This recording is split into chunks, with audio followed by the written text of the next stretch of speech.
स्थानीय अपराध शाखा ने बड़ी कार्रवाई करते हुए एमडी नशीली दवा के साथ 2 आरोपियों को गिरफ्तार किया। मुंबई से बडनेरा में एमडी बेचने आए आरोपी मोहम्मद रफीक मोहम्मद सलीम को साजिश के तहत पकड़ा गया। वहीं अमरावती के छायानगर निवासी सोहेल खान फिरोज खान को भी नशीली दवा की बिक्री में शामिल होने के कारण हिरासत में लिया गया।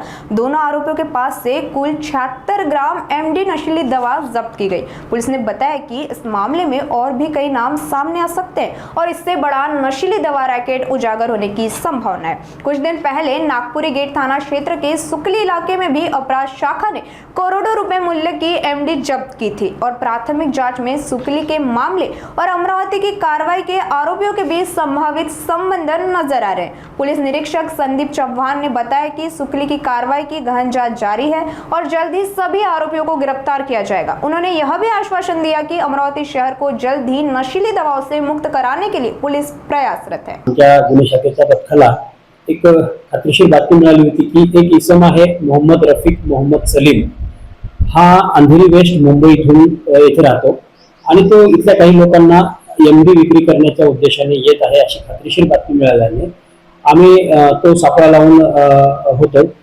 सुमारे सायंकाळच्या सुमारास सर्किट हाऊस नवी वस्ती बडनेरा या ठिकाणी तो आला असल्याची खात्रीशीर बातमी मिळाली। त्यामुळे गुन्हे शाखेच्या पथकाने लगेच तिथला आपला एक लोकल व्यक्ती त्यासोबत होता सोहेल खान फिरोज खान राहणार छायानगर, हा आणि तो त्या दोघांनाही जागीच ताब्यात घेतले।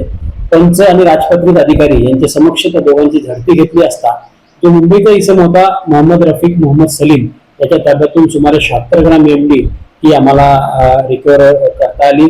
एक राजपत्रित अधिकारी आणि 2 पंच या समक्ष व्हिडिओ चित्रीकरणामध्ये ही सगळी कारवाई झालेली आहे। त्यानंतर त्यांच्या एकंदरीत तपासामध्ये त्यांच्याकडून आणखी बऱ्याच लोकांची नावं निष्पन्न झालेली आहेत।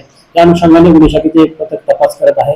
लवकरच यामध्ये परत एकदा मोठं रॅकेट उघडकीस येण्याची शक्यता आहे। बरोबर आहे, दिनांक याच महिन्याच्या 8 तारखेला आपण लालखडी ते सुकळी परिसरामध्ये एक 2 किलो 80 ग्राम एमडी जप्त केलेली होती। त्या गुन्ह्याचा तपास आमच्या गुन्हे शाखेचं पथक करत आहे आणि त्या गुन्ह्याशी आणि या गुन्ह्याचा आता तरी सुरुवातीला संबंध दिसून येत नाहीये। तेही आम्ही तपासतोय की या लोकांचे त्या लोकांशी कुठे लागेबांधे आहेत का आणि त्या 8 तारखेचा ज्या गुन्हा दाखल केलेला आहे 2 किलो 80 ग्राम एमडीचा, त्या संदर्भात आम्ही 4 आरोपी अटक केलेले आहे।